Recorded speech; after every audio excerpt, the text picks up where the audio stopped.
Hey guys, tonight we're putting on our fanciest bloomers and dialing the absurdity up to 11 because we're plunging headfirst into the steamy, scandalous and, yes, scientifically questionable world of Victorian medical orgasm therapy. Yes, that's right. There was a time when respectable women lined up. Not at Sephora, not at Starbucks, but at their doctor's office for what was politely described as a pelvic massage and less politely as the most awkward medical appointment in human history. Before we get started, take a second to like the video and subscribe, but only if you actually enjoy what happens here. Drop a comment letting me know where you're listening from and what year you think we've secretly teleported to. Now, dim those lights, switch on your fan for that little Victorian ghostly breeze, and get comfortable. Maybe cover yourself with a blanket, preferably not one made of scratchy Victorian wool, because things are about to get delightfully weird. Let's take a second. Have you ever wondered what it felt like to book a doctor's appointment, not for a cold, but for a case of the vapors? Was there really a waiting room full of anxious women and an even more anxious doctor with the worst forearm cramps in London? What would the Yelp reviews look like? Was the procedure covered by insurance, or did you just tip your physician with a pineapple and hope for the best? Would you survive a Victorian day with a corset squeezing your ribcage, only to find out that the greatest relief in your life is not a glass of gin, but a clinical hysteria treatment administered in a room decorated exclusively in oppressive beige? Would you last a week knowing your neighbour's biggest secret wasn't a gambling habit, but a frequent flyer punch card at Dr. Percival's Parlor of Pulsing? Congratulations!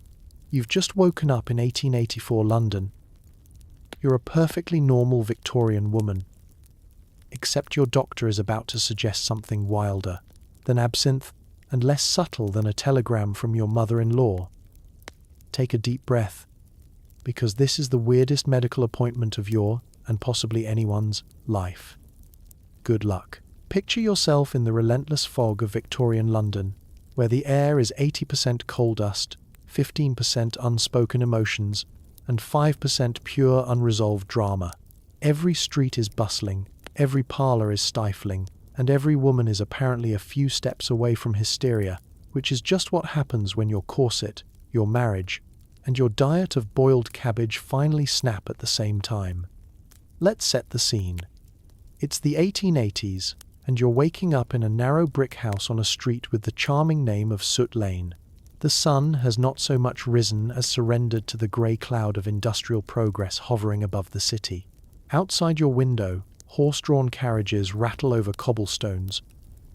Hawkers shout about eels and cheap gin, and every now and then, a mysterious puddle of unknown origin creeps a little closer to your doorstep. Welcome to the city that never sleeps, mainly because it's too busy coughing. Your first breath of the day is a cocktail of coal smoke, manure, and the faint aroma of someone else's mutton stew. You can taste history, and it's mostly burnt. The walls of your bedroom are damp and tinged with that signature Victorian mildew, which, according to doctors, is very good for the constitution. Your bedding is stuffed with straw and just a pinch of existential dread. If you're feeling brave, you crack open a window, only to discover that the fresh air is just more fog with delusions of grandeur. You shuffle into the parlour, carefully avoiding the creaky floorboard that gives away your location to the rest of the household, a crucial manoeuvre, since privacy is as rare as a sunny day. The air indoors is thick with the scent of yesterday's boiled cabbage, reheated for breakfast, of course, your husband's, pipe smoke, and a lingering perfume your neighbour swears is essence of violets, but is actually desperation and lavender water. Step outside, and the city assaults you with even more sensations. Your shoes crunch over a mysterious grit. Is it ash? Is it crushed dreams? And every time you inhale, you're pretty sure you gain a new respiratory ailment. The fog, oh, the famous London particular, rolls in off the Thames like a depressive relative, refusing to leave, settling into your lungs and your laundry with equal persistence. Victorians had 50 words for fog, all of them synonyms for damp disappointment. If you're a woman in this world, you've got more than the weather weighing you down. The social atmosphere is just as oppressive as the physical one. You're hemmed in by rules. Don't laugh too loudly. Don't speak unless spoken to. And whatever you do, don't show any emotion that can't be cured by a brisk walk and a hot water bottle. If you're lucky, you get to spend your day arranging flowers, writing thank you notes, and pretending you don't know what gin tastes like. If you're less lucky, you're wrangling children, scrubbing floors, and dodging your mother-in-law's unsolicited advice about your nervous constitution. And let's not forget the ever-present corset, a device so ingeniously evil it managed to restrict both your lungs and your ambitions. Every breath is a shallow victory against the tyranny of whalebone and tightly laced cotton. By midday, you've mastered the art of sighing without actually expanding your ribcage, and you've developed a cough that's part consumption, part rebellion. Meanwhile, the city churns on. Doctors write treatises on the dangers of reading novels. Journalists pen scandalous headlines about women fainting in public. And somewhere, a group of gentlemen is earnestly debating whether women's brains are smaller because of the vapors or just bad luck. It's a city where every emotion, every urge, every sneaky giggle is pathologized, bottled up, or swept under the nearest Turkish rug. By evening, the fog has crept indoors, the fire is hissing, and the only light comes from gas lamps that flicker with Victorian indecision. You sip your watery tea and gaze out at the endless grey, already bracing yourself for tomorrow. But don't worry. If the soot, the silence, or the social suffocation finally gets to you, there's always the doctor's office. A place where, for a small fee, you too can experience the only prescription more mysterious than the fog itself. And that, in a nutshell, is Victorian London. A city where even the air could use a good therapist, and where surviving the day without a case of hysteria was practically a medical miracle. In Victorian London, every woman's day carried the threat of a sudden, invisible illness. Hysteria. The name alone sounds like a party trick, but it was actually the era's favourite medical excuse for just about anything, from emotional outbursts to inconveniently timed opinions. Hysteria was not only the most popular diagnosis in town, it was practically a rite of passage. If you hadn't been called hysterical by the time you reached adulthood, congratulations. You were either shockingly healthy or no one was paying attention. Let's talk symptoms, because hysteria had more than a WebMD article written by your most dramatic aunt. Feeling tired? Hysteria. Moody? Hysteria. Headache, stomachache, backache, or heartache? You guessed it, hysteria. Daydreaming during church, getting annoyed at your brother-in-law, or spending a suspicious amount of time with your embroidery. All strong evidence that your female organs had gone rogue. One leading doctor listed symptoms including sudden fits of laughter, tears, fainting, nervous twitches, insomnia, excessive sleepiness, craving sweets, hating sweets, and, in one particularly creative case, a tendency to read novels. You'd think hysteria was just a side effect of being alive. What made hysteria so convenient was its ability to explain everything women weren't supposed to be or do. Overwhelmed by housework? Hysteria. Want to vote? Definitely hysteria. Trouble breathing after a long walk in a corset? Hysteria again.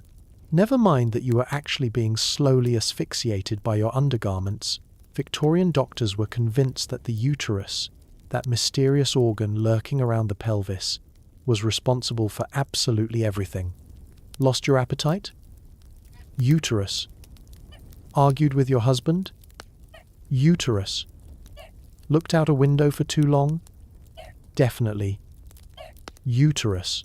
It's important to note that hysteria comes from the Greek word for womb, hystera. In other words, it was literally a diagnosis built around the belief that women were at the mercy of their internal organs, especially that one. Medical experts of the day pictured the uterus as a sort of mischievous animal, roaming around inside the body, wreaking havoc wherever it pleased. In a truly impressive leap of logic, some believed it could even climb up towards the throat and choke you. A phenomenon so bizarre, you have to respect the imagination. Forget TikTok trends. In the 1880s, everyone was talking about migratory uteri. No one was safe. Housewives, teachers, actresses, servants, even Queen Victoria herself, might at any moment be swept away by a wave of hysteria. The medical journals filled up with earnest case studies about women who suddenly burst into tears at the dinner table, demanded more time to themselves, or simply wanted to go outside without a chaperone. Each time, the cure was the same. See the doctor. Avoid strenuous thought. And for heaven's sake, stop reading Jane Austen. Of course, diagnosing men was never this creative. If a gentleman felt sad or irritable, he was just overworked or suffering from nervous exhaustion, which could be cured by a trip to the country, a steak dinner, and several gallons of port. If a woman felt sad or irritable, she was whisked off to the doctor for a thorough consultation and, more often than not, a round of pelvic massage. Science. Imagine the anxiety this created. You had to be perpetually on guard against appearing too lively or too dull, too opinionated or too withdrawn. A single bad day, and suddenly you're the subject of family concern, neighborhood gossip, and an emergency appointment with Dr. Percival, who keeps a special bottle of lavender water for the truly difficult cases. If you cried at a funeral, you were sensitive. If you didn't cry at a funeral, you were cold, also, probably hysterical. Hysteria was the ultimate Victorian loophole, a catch-all category designed to keep women quietly in line while offering the perfect excuse for any odd behavior. So next time you're tempted to call in sick because you just can't face another Zoom call, remember, your Victorian ancestor would have had to fake an entire fainting spell, blame it on her uterus, and hope her neighbor didn't notice her reading a novel afterward. And somehow, that was still the least ridiculous part of her day. It's time for your appointment. You enter a wood-panelled office that smells faintly of old leather, camphor, and secrets. Seated at the desk is your doctor, part medical man, part reluctant spa attendant, who once dreamed of conquering epidemics and now spends his days treating women's hysteria with a very literal, hands-on approach. If he looks tired, it's because he is. He's seen more cases of female nerves than actual disease, and most of them leave him with wrist pain and a deep existential longing for a simpler life. Possibly as a beekeeper. Your doctor, let's call him Dr.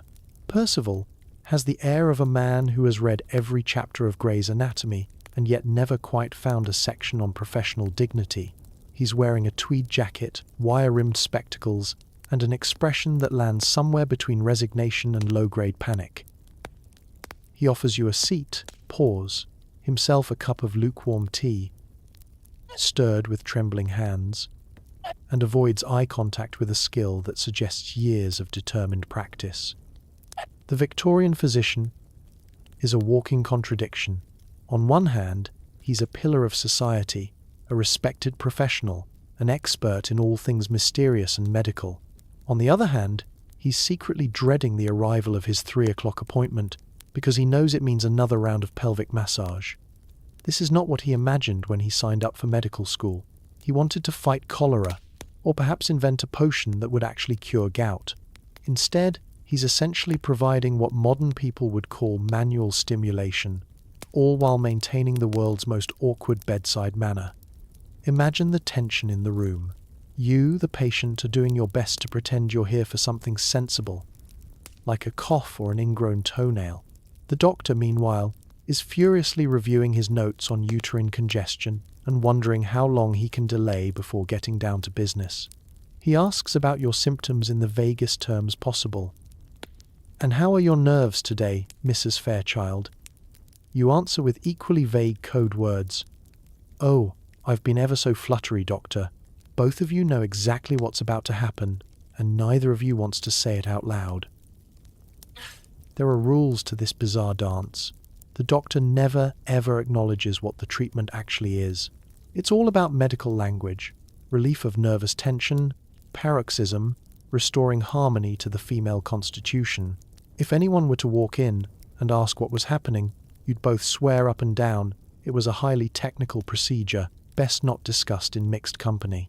In a way, The whole appointment is a masterpiece of Victorian repression, intense physical intimacy, conducted under the banner of absolute emotional distance. The doctors themselves were not immune to the absurdity, with complaints, couched in the most formal prose, about how time-consuming, exhausting, and repetitive the treatment was. One prominent physician, Dr. George Taylor, even complained that treating hysterical women led to fatigue of the hand and wrist. Imagine coming home at night, covered in chalk dust and the heavy perfume of lavender, trying to explain to your wife that your latest occupational injury is, in fact, a repetitive strain from restoring the nation's nervous balance. Eventually, even the most dedicated doctors started to look for shortcuts. Some hired nurses to take over the task, awkward staff meeting, while others invested in newly invented vibratory devices, the mechanical masseurs of their time.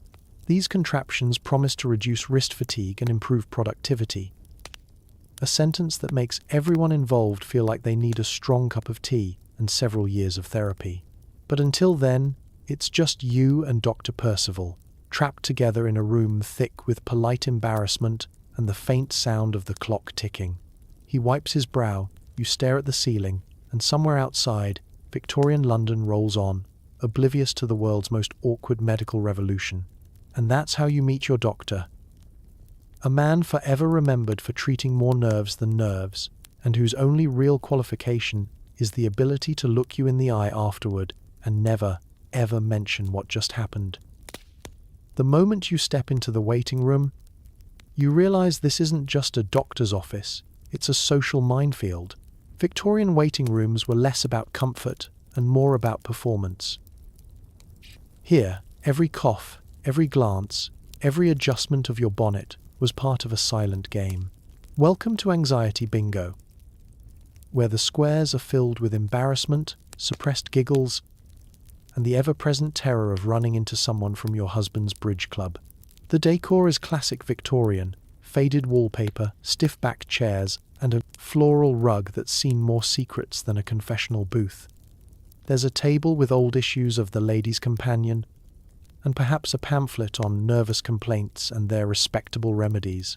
A thick, damp fog seeps in from under the door, carrying with it the distant sounds of carriage wheels and the promise that absolutely nothing private will ever happen here. Around you, women of all ages sit rigidly, pretending to be absorbed in embroidery or the most boring pamphlet known to man. The brave few attempt polite conversation, which sounds something like, "Oh, how are your nerves today, Mrs. Atwater?" Only slightly more fluttery than last Thursday, Mrs. Griggs. The rest of the room is filled with a symphony of nervous throat clearing, the creak of starched skirts, and the delicate clink of hairpins as someone adjusts their hat for the 10th time in 5 minutes. Privacy? Forget it. The walls are thin, the door doesn't quite latch, and if you sneeze, everyone hears it and silently diagnoses you with at least 2 new conditions. You're hyper-aware of every detail, the dust motes swirling in the sunlight, the scratch of wool on your wrist, the faint ticking of a grandfather clock that's clearly mocking you. You try not to look at the other women, but you can't help but notice their darting eyes and forced smiles. No one is here for the conversation. They're here for treatment, and the less said about it, the better. What makes the waiting room truly unique, though, is the tension, an electric charge that hovers just above the tea set. Everyone is here for the same reason, but everyone is pretending they're not. Each woman crafts her own story. I'm here for my migraines. Oh, I just wanted to ask about this lingering cough. No one ever admits, I'm here for the pelvic massage. The most you'll hear is a whispered reference to the nerves, delivered with the sort of seriousness usually reserved for royal funerals. The staff don't help. The receptionist, let's call her Miss Primrose, moves with the solemn efficiency of a librarian in a room full of rowdy schoolchildren. She calls names with a tone that manages to be both confidential and accusatory. When your turn comes, she raises an eyebrow, just enough to make you question every life choice that led you to this room. If she suspects why you're really here, she'll never say it. but she will remember, and so will everyone else. Outside the waiting room, carriages come and go, neighbours peer through lace curtains, and the city hums with gossip. Inside, you play a mental game of who knows what. Does Mrs. Atwater suspect you're on your third visit this month? Did you remember to tell your housemaid you'd be late for supper? Is the woman in the corner, who hasn't spoken a word, judging your boots or just counting the seconds until her own name is called? By the time you hear the doctor's door creak open, you've lived several lifetimes of polite panic. You rise, smoothing your skirt, offering a tight-lipped smile to the room, and walk towards the unknown with the dignity of a woman about to discuss nervous palpitations in detail. Behind you, the next player in the anxiety bingo tournament readies her own nervous smile, clutching her reticule like a talisman against embarrassment. And that, dear listener, is the real genius of the Victorian waiting room. Everyone is anxious. Everyone is pretending not to be. And everyone, secretly, is hoping the doctor's appointment will cure more than just their nerves. You're led through a narrow corridor, past the peacock umbrella stand, past the potted fern with an ominous layer of dust, until you arrive in the treatment room. This is where the real magic happens, or at least, where the real mechanical ingenuity of the Victorian era makes its entrance. You'd expect something out of a medical drama. Glass jars, stethoscopes, perhaps a faint whiff of antiseptic. Instead, you're greeted by a display of odd, humming contraptions, each looking like it could either cure your hysteria or accidentally launch you into low orbit. In the earliest days of medical pelvic massage, doctors relied on nothing more than what nature provided. 2 hands, a firm resolve, and the ability to keep a straight face. It was hard, unglamorous work, one that no medical textbook could adequately prepare you for. Dr. Percival and his colleagues became experts in the art of not making eye contact, carefully timing each paroxysm with a level of professionalism that probably left them yearning for the simple, honest challenges of, say, removing an ingrown toenail. But as word of the treatment spread and waiting rooms grew more crowded, the hands-only approach quickly hit its limits. For one thing, doctors began to develop fatigue of the wrist, an occupational hazard not discussed in polite society, but absolutely a real concern in the more candid pages of Victorian medical journals. Desperate times called for inventive measures. And so the golden age of mechanical intervention began. Enter the first wave of devices, engineered with all the subtlety of a steam train and the user-friendliness of a medieval torture rack. Picture this: a boxy wooden contraption, hand-cranked by the doctor or, for especially unlucky patients, by a nervous apprentice. It made a rhythmic chugging sound that drowned out any attempt at conversation and vibrated with a force that made your molars hum. If you closed your eyes, you could almost believe you were sitting beside the engine room of the Titanic, right before things went spectacularly sideways. Then came the grand unveiling of the clockwork massager, a marvel of gears, pulleys, and brass levers. Marketed as the latest triumph in the battle against female nerves, it was sold to doctors' offices across Britain and, eventually, directly to the discerning public. The advertisements promised discretion, efficiency, and the opportunity to restore harmony to the delicate feminine system. What they didn't mention was that winding up the device required as much upper body strength as churning butter for a family of 12. Every device had its own personality. Some rattled, some wheezed, some emitted a faint mechanical growl. The truly deluxe models came with interchangeable attachments, a velvet-lined box, and a user manual written in such flowery euphemism that it took 3 reads to figure out which end was which.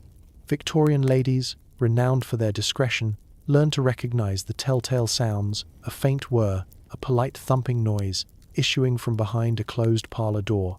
If the walls were thin, everyone on the block was suddenly very interested in playing the piano, loudly. These machines were technological wonders, but they didn't solve all problems.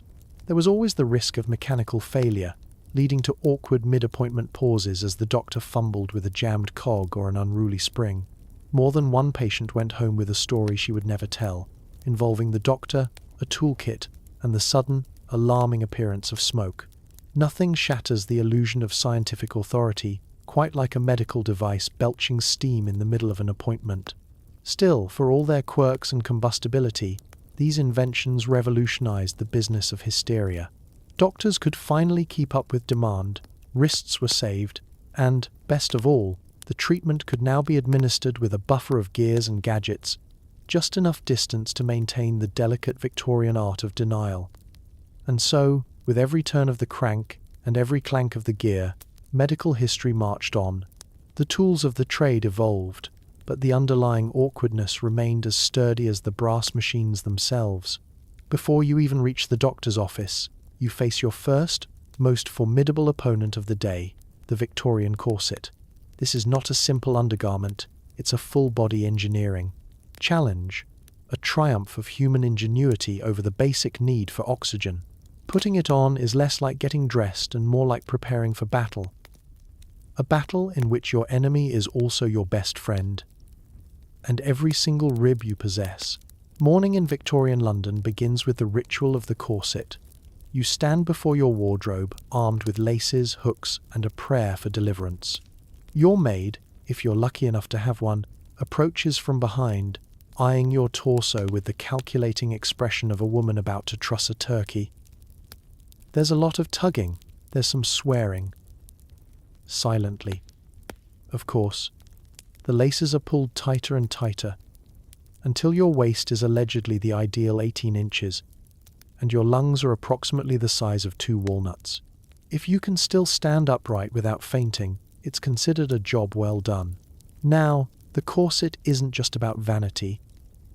Though fashion plates of the era would have you believe that every woman is required to resemble an hourglass with legs, it's also about discipline. A tightly laced corset ensures you sit up straight, walk slowly, and never ever attempt anything as unseemly as running for a carriage. Breathing is strictly shallow and dignified. Sneezing is a hazardous event that could send buttons flying across the room. If you drop something, it stays on the floor. Bending over is a rookie mistake. Victorian society is obsessed with appearances, and nothing signals respectability like the visible discomfort of a woman squeezed into her best whalebone. Your silhouette becomes a public statement. Look, everyone, I'm so proper I can't even expand my lungs. Gossip about corsetry is almost as popular as gossip about medical treatments. Did you see Mrs. Bellamy at the market? She nearly fainted by the apples, must have tightened to a dangerous degree. Oh, to have such willpower. It's suffering as a competitive sport, and yet, for all its supposed elegance, the corset is a walking health hazard. Doctors of the time published earnest warnings about compression of the vital organs, displaced livers, and general nervous irritability. Of course, these warnings rarely stopped anyone. Fashion, after all, has always triumphed over common sense. You develop tricks to survive. Practicing shallow breathing, fanning yourself constantly, and perfecting the art of leaning casually against furniture. If you look dreamy and absent-minded at a party, it's not because you're overcome with romantic longing. It's because you're seeing stars from lack of oxygen. Meals present their own set of challenges. Eating a full dinner while corseted is an Olympic-level feat. You nibble at food, take tiny sips of wine, and hope the conversation distracts from the fact that you can only fit 3 grapes and a slice of cucumber in your compressed stomach. Dessert? Only if you plan to loosen your laces in the cloakroom, an act that is equal parts scandalous and liberating. The phrase waist training in Victorian times meant never winning a pie-eating contest again. And then, after a long day of not breathing and pretending you're fine, you return home and finally loosen the laces. The first deep breath you take is euphoric. Your ribs expand, your brain reboots, and for a brief, glorious moment, you feel almost human again, until tomorrow morning when it all begins anew. So remember, before you even sit in the waiting room, you've already survived the greatest test of all. You've made it through another day in a corset, a feat more impressive than any diagnosis. and arguably the most heroic act in all of Victorian medicine. Congratulations, you've survived the fog, the corset, and the mortifying waiting room. But now comes one of the most truly daunting challenges of the Victorian era. Mastering the etiquette of awkwardness, also known as making small talk, while everyone pretends nothing strange is about to happen. It's a delicate art, requiring the prostrate, conversational grace of a duchess, and the evasive maneuvers of a cat avoiding a bath. Victorian social rules were famously elaborate, but nowhere did they reach such dizzying heights as in the doctor's parlor, where every interaction was laced with unspoken tension and at least 3 layers of euphemism. You couldn't simply say, "Well, I'm here for my scheduled medical orgasm, hope the doctor's had his tea." No, that would get you banned from tea parties and possibly blacklisted from the local milliner. Instead, everyone resorted to the time-honored tradition of discussing absolutely anything except why you're all really there. If you're a seasoned visitor, you know the script. Conversation starts with the weather, always the weather. Isn't the fog rather persistent this week? Indeed, I've never known a fog to be so enveloping. The more you stretch the topic, the better. Comment on the quality of coal, the unpredictability of April showers, or how your garden hasn't seen sunlight since the Queen's last Jubilee. It doesn't matter if your conversation partner's eyes glaze over. At least no one's discussing the actual reason for the visit. When weather runs thin, you shift seamlessly to health in general. Not your health, obviously, that's much too direct, but the health of an absent acquaintance. I hear Lady Whittington's nerves have been much improved since her trip to Bath. Yes, the waters there are simply marvellous for the constitution. No one mentions what happens when Lady Whittington returns to London, just in time for her next mysterious doctor's appointment.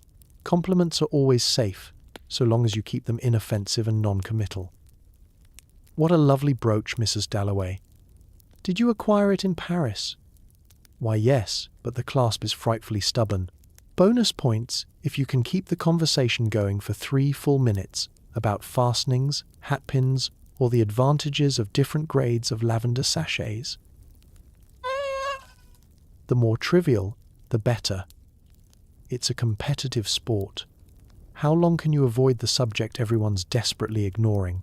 If you make a social faux pas, a moment's slip, an awkward pause, a 2-pointed question, the rules demand immediate, elaborate recovery. Drop your fan, spill your reticule, comment on the quality of the tea, or if necessary, stage a fainting spell. This one always works. Nothing clears a room like the threat of actual medical attention. Then, as quickly as decorum allows, pivot back to the safest possible topic. Pets.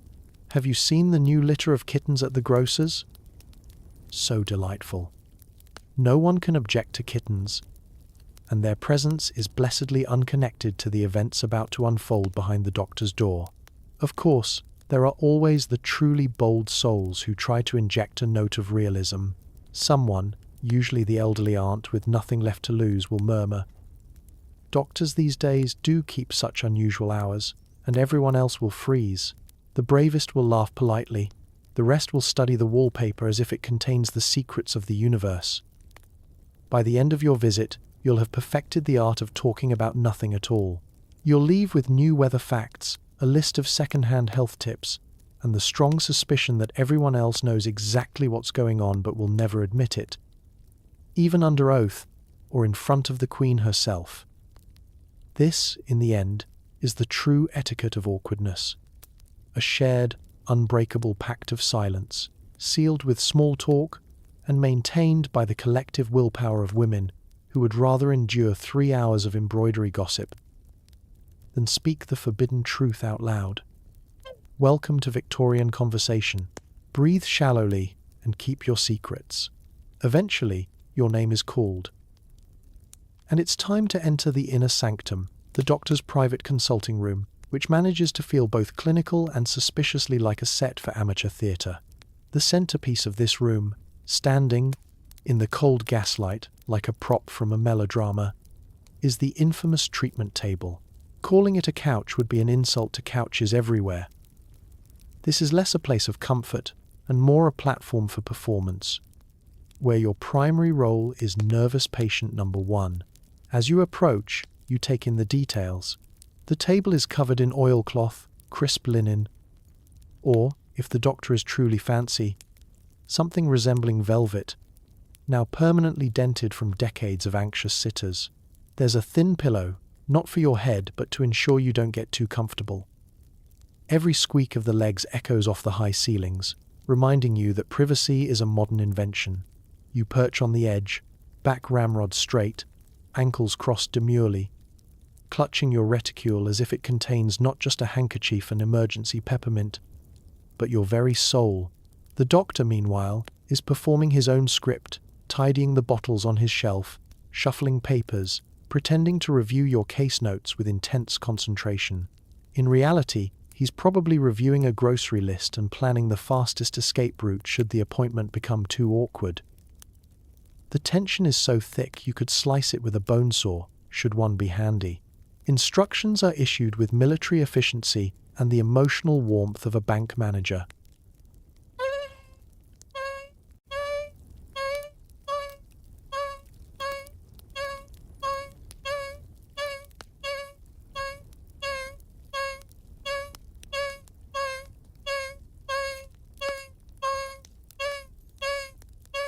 Arms at your sides. Very good now. Relax, he says, as if you're not about to participate in the most physically and emotionally bizarre event of your adult life.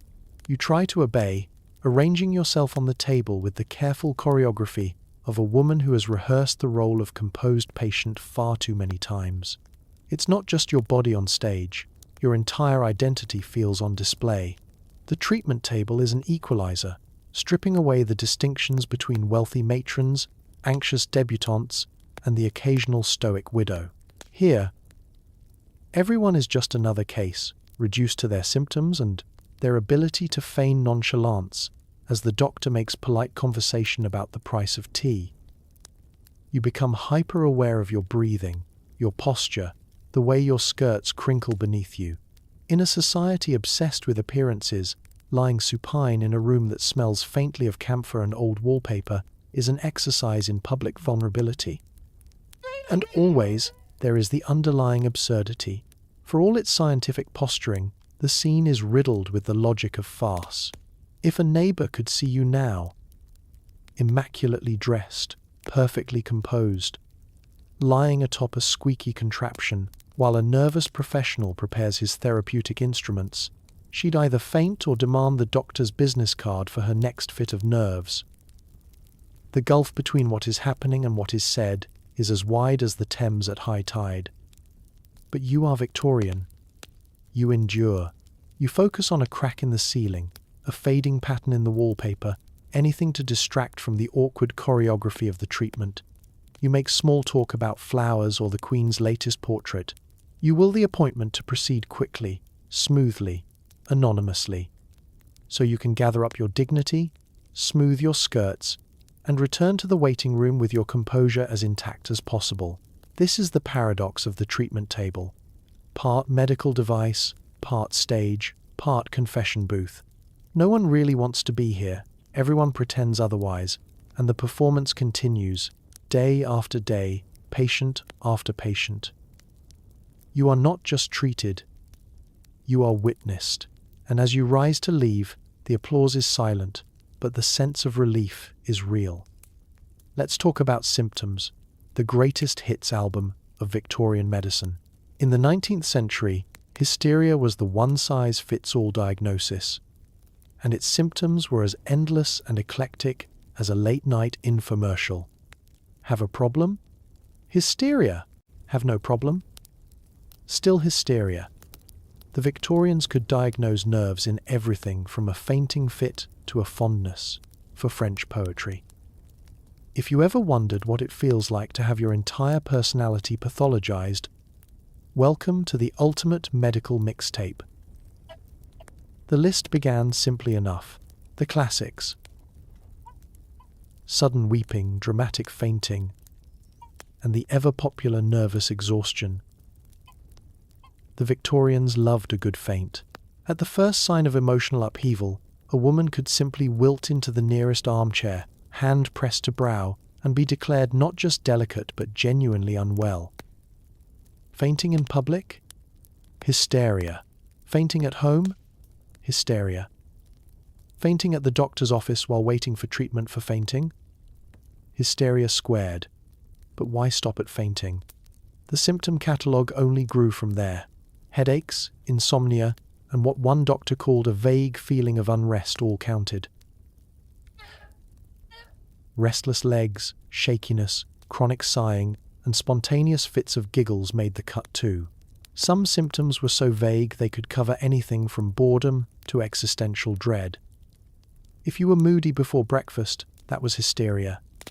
If you were cheerful after tea, also hysteria. If you could recite poetry from memory, you were dangerously close to a medical emergency. Victorian medical journals took pride in enumerating the bizarre. Palpitations of the heart was a classic, any heartbeat that dared to be noticed at all. A flutter in your chest after running to catch the omnibus? Write it down. Excessive daydreaming or wandering attention during sermons? Hysteria, loss of appetite, gain of appetite, love of dancing, aversion to dancing, it was all up for diagnosis. At one point, a leading physician claimed that hysteria may manifest as a tendency to take long, solitary walks, which sounds less like an illness and more like a perfectly healthy way to avoid your relatives. Then came the more creative entries. The literature includes a peculiar ringing in the ears, cold extremities, heat in the cheeks, and the ever-mysterious involuntary shrieks. If you startled easily, sneezed too loudly, or felt a sudden urge to rearrange the parlor furniture, you could add that to your growing list of symptoms. The simple act of reading novels was especially dangerous, prone to cause fits of the imagination and moral agitation. Good heavens, hide the dickens! Of course, many symptoms overlapped with what today we might call having a bad day. Emotional volatility? Check. Feeling overwhelmed by the demands of life, lace, and relentless etiquette? Double check. Caught between the needs of your family, your own desires, and a society that thinks your uterus is plotting against you? Triple hysteria. The real trick was not developing symptoms, but finding a day when you didn't have at least 5. But the Victorians were nothing if not thorough. There were even physical proofs of hysteria.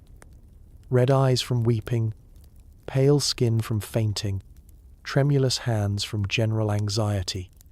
If you had a visible sign, the diagnosis was all but certain. If you didn't, that was suspicious in itself. Were you repressing your hysteria, or simply waiting for a more dramatic moment to debut it? In short, hysteria's greatest hits were just life itself, reframed as a problem only the medical profession could solve. Every quirk, every mood swing, every ordinary feeling was transformed into a symptom. So next time you sigh too loudly or get distracted by a passing thought, be grateful you don't live in an age when spontaneous sighing meant a trip to Dr. Percival and a starring role on the hysteria charts. And now, the main event. You've survived the waiting room, the corset, and the world's most uncomfortable small talk. You've listed your symptoms: nervous sighing, fainting, and possibly a dangerous fondness for embroidery. There's only one thing left on the Victorian checklist: the cure. But not just any cure. This is the legendary, physician-administered, medically mandated orgasm, or, as the doctor prefers to call it, the relief of nervous paroxysm. Euphemism: thy name is Victorian. Medicine. Let's be clear about how we got here. For centuries, the medical establishment believed that women's bodies were prone to mysterious imbalances, mostly due to wandering wombs and surplus emotions. The solution? Restore harmony by triggering what they delicately called hysterical paroxysm. In less scientific terms, you lay on the table, the doctor applies a combination of massage and bedside manner, and, after a period that varies wildly based on everyone's acting skills, the prescribed paroxysm arrives. Voila! You're no longer hysterical, at least until next week. For everyone involved, it's a masterclass in denial. The doctor insists this is absolutely a clinical procedure. The patient nods along, and both parties work very hard to never meet each other's gaze again in the local bakery. No one dares to call it what it is. Instead, the medical notes are full of flowery language about soothing the nerves and balancing the female constitution. It's an act of collective pretend so elaborate you'd think it deserved its own Oscar category. The experience itself? Imagine the world's most awkward spa treatment, conducted in an atmosphere of tense silence and moral confusion. Victorian etiquette demands composure at all times, so there's no enthusiastic celebration when the cure arrives. Instead, you do your best impression of a woman fainting at a poetry reading, soft sighs, a bit of fluttering, perhaps a single, dignified tear. The doctor, meanwhile, reaches for his pocket watch and announces, with the gravitas of a railway conductor, that your treatment is now complete. On paper, the cure was a smashing success. Doctors confidently reported that the vast majority of their patients experienced immediate relief. In fact, many women returned again and again, bravely facing the embarrassment of the waiting room for another round of therapy. Some doctors were so popular that patients would book appointments weeks in advance, proving that, apparently, Victorian medicine could be habit-forming. If your neighbour seemed suspiciously cheerful after her trip to Dr. Percival's office, you knew exactly which nerves had just been soothed. But behind the scenes, this so-called medical miracle was causing its own problems. The treatment, as you might guess, was physically exhausting for the doctor, so much so that medical journals began to fill with complaints about fatigue of the hand and wrist. Some desperate practitioners tried to pawn off the task on nurses or, in a move that would haunt staff meetings for decades, their own wives. Others looked for mechanical shortcuts, leading to the golden age of clockwork vibrators, a story for another segment, and one that involves more gears than should ever be near anyone's personal anatomy.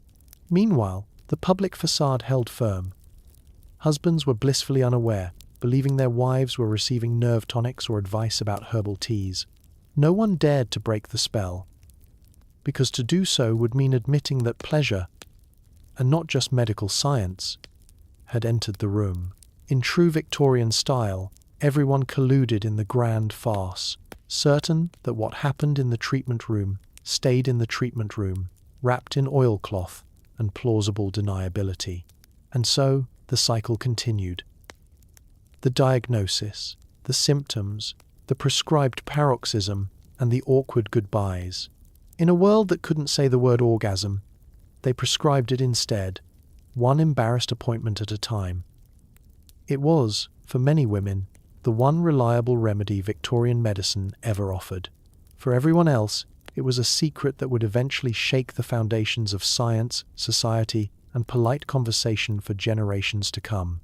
Let's take a step back from the flickering gaslight and ask the question you've probably been pondering since the very first treatment.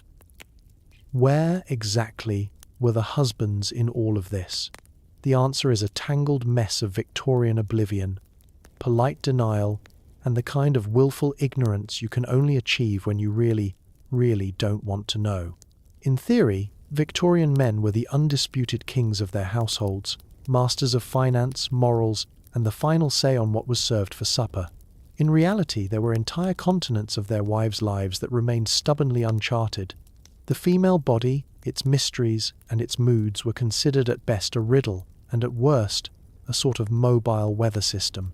If a wife was nervous, languid, or prone to the odd fainting spell, a wise husband simply nodded and kept reading his paper.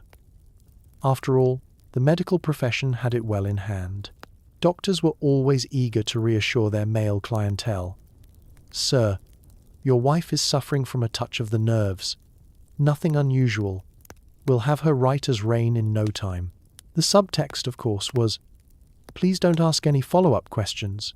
Husbands, meanwhile, nodded gravely, expressed concern, and then, with a mixture of relief and confusion, returned to their offices, clubs, and business of the day. If they noticed that these appointments seemed to produce a peculiar sort of post-visit cheerfulness, they chalked it up to the magic of modern medicine. Most men genuinely had no idea what happened behind the doctor's door. Victorian etiquette made it nearly impossible to discuss such matters without risking social meltdown. The boundary between men's and women's spheres was fortified by layers of custom, euphemism, and the robust application of ignorance. Husbands may have known about the existence of female complaints, but the details, off-limits. In a culture where people used a lace doily to cover a piano's legs, lest the sight of furniture provoke unseemly thoughts, direct conversation about the nature of medical treatments was, understandably, not encouraged. Some husbands, however, were not quite as oblivious as they appeared. There were hints, odd glances, the occasional nervous cough when Dr. Percival was mentioned in conversation. If a man became suspicious, the polite thing to do was, of course, to drop the subject entirely. No one wanted to be the fellow who questioned a doctor's honor, especially not in front of company. As long as the family peace was maintained, a little mystery was not just tolerated, it was actively preferred. It's worth noting that not all men remained blissfully in the dark. A handful of curious souls armed with medical journals and a stubborn lack of social sense attempted to uncover the truth. They rarely got far. One look at the clinical jargon, paroxysmal relief, manual therapy for nervous afflictions, was enough to send most gentlemen scrambling back to the safety of their tobacco tins and the daily news. If anyone pressed too hard, the answer was always the same. You wouldn't understand, dear. It's a matter for the ladies. On rare occasions, a husband might even find himself dragged to the doctor's office for a consultation, usually when the wife's symptoms had reached dramatic proportions or when mother-in-law was in town. He'd sit awkwardly on the edge of the doctor's chair, nodding along to an incomprehensible list of nervous complaints, and leave no wiser than when he arrived, except for the growing conviction that medical science was a vast and unfathomable sea. So, what did husbands know? As much as they wanted to, as little as they dared. The real genius of the Victorian cure was not just its clinical efficiency, but the ironclad deniability it provided for everyone involved. Husbands could remain comfortably uninformed, wives could find relief, and the only casualty was the truth, which, in the world of Victorian marriage, was a small price to pay for a little peace and quiet. Let's take a moment to appreciate the remarkable intersection of Victorian prudery and Victorian inventiveness. The medical vibrator. It may sound like a punchline from a bawdy music hall act, but in reality this device emerged from a genuine crisis in the medical profession, one that involved tired doctors, cramping wrists, and a patient list that just kept getting longer. For decades, the manual method of treating hysteria was standard practice. But as word spread and the queue in the waiting room grew, so too did the collective complaint among physicians. It was exhausting. Medical journals of the era, full of delicate phrases like fatigue of the hand, paint a picture of otherwise dignified men dreading a full day's schedule of nervous ladies in need of relief. One physician confided in a letter that an entire morning's exertions leaves the practitioner's wrist most terribly fatigued, which is possibly the most Victorian complaint ever recorded. Enter the age of innovation. If the Victorians couldn't talk about what was actually happening, they could at least invent something to make it less inconvenient. The first wave of medical vibrators arrived in the late 19th century, and they were equal parts marvel and menace. The earliest models looked like something between a sewing machine and a misunderstood kitchen appliance. Bulky, loud, and utterly lacking in subtlety. Picture the scene: a doctor's office, somewhere in London. The device stands on a heavy wooden table, plugged into the wall if electricity is available, or operated with a hand crank if you're off the grid. There's a chorus of whirring gears, clicking levers, and the faint, ominous scent of overheated oil. The instructions for use are so vague and euphemistic that even the doctor isn't entirely sure if he's using it correctly, but he's willing to give it a go if it means fewer trips to the apothecary for wrist salve. Despite their intimidating appearance, these machines were a hit. Doctors everywhere scrambled to purchase the latest models, often promoted in medical catalogues alongside leech jars and mustard plasters. Ads boasted of immediate results and restorative power for the most delicate nerves, all while sidestepping any direct mention of what the device actually did. One advert even promised that the Granville's hammer, an early vibrator, could bring vital comfort and balance to the modern lady. The only thing less balanced than the modern lady was the machine itself, which had a tendency to rattle off the table if left unattended. The home market wasn't far behind. As soon as it was possible to shrink the technology and the embarrassment down to a manageable size, the personal vibrator was born. Suddenly, the promise of medical relief could be delivered from the privacy of your own boudoir. Early models required significant upper body strength to operate, and many came in discreet velvet-lined cases with polite instructions about personal hygiene. Still, it was a revolution in self-care, even if you needed a small toolkit and an electrical engineering degree to put the thing together. Socially, the arrival of the vibrator only deepened the layers of denial. Ladies could now claim to be treating their nerves at home, while their husbands remained none the wiser. Dinner parties abounded with rumors of Mrs. Bartlett's miraculous improvement in spirits, and everyone pretended not to notice the new humming sound coming from behind her dressing room door. If anyone asked, it was simply a new muscle relaxant device. And if the topic lingered, the conversation quickly pivoted to the Queen's corgis or the weather. In the end, the vibrator became the unsung hero of Victorian medicine, a machine that turned awkward appointments into efficient business and allowed everyone to preserve their dignity, if not their plausible deniability. It was a device born of necessity, fueled by denial, and immortalized in every faint mechanical whir echoing down the corridors of polite society. As word of the new medical marvel spread through the foggy streets and flowered parlors of Victorian society, it was only a matter of time before the vibrator made the leap from the doctor's office to the home. What began as a desperate bid to save doctors' wrists became a golden opportunity for early marketing and a new era of household self-care, delivered straight to your doorstep in a velvet-lined box. Home medical devices were nothing new to the Victorians, who already adored gadgets. They embraced everything from foot baths to electrostatic combs, and the more complicated the better. There was a device for every ailment: bad posture, liver, torpor, melancholia, and even the common sighing fits. So when the personal massager appeared in the pages of catalogues and the shelves of apothecaries, it arrived with impeccable credentials. Here was the solution to nervous exhaustion, female malaise, and that most distressing feminine complaint, all without ever mentioning the word orgasm. The advertising was a masterclass in Victorian euphemism. Pamphlets and posters described the devices as muscle relaxants, personal rejuvenators, and appliances for the restoration of harmony to the nerves. Drawings showed well-dressed women reclining gracefully beside boxy machines that looked like steampunk espresso makers. The language was full of phrases like gentle vibration for immediate relief, brings healthful energy to all parts, and soothes agitation in the delicate system. Not a single raised eyebrow in sight. The illustrations were equally discreet. A typical advert might show a matron, cheeks slightly flushed, gazing serenely into the distance as she pressed a suspiciously shaped apparatus to her wrist, her temples, or, most implausibly, at her shoulder. No one was pictured in a state of undress, and if the machine was accidentally shown near the waist, an artfully draped ribbon or an entire tea service would block the view.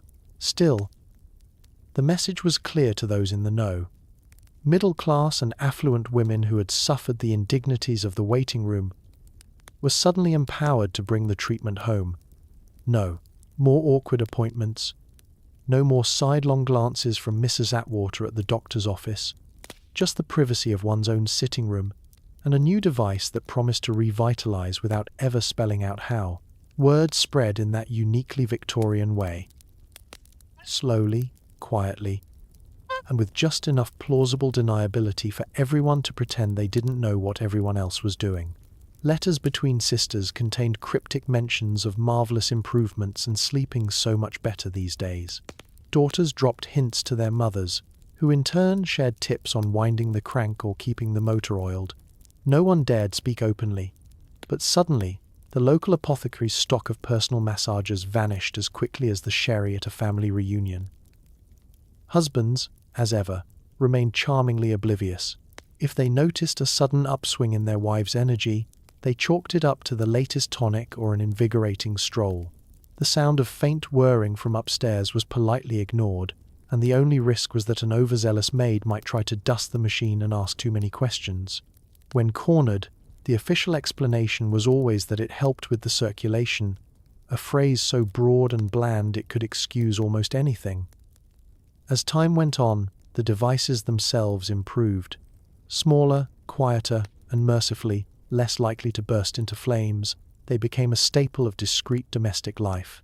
The personal massager, once a medical curiosity, settled comfortably into the Victorian arsenal of household health.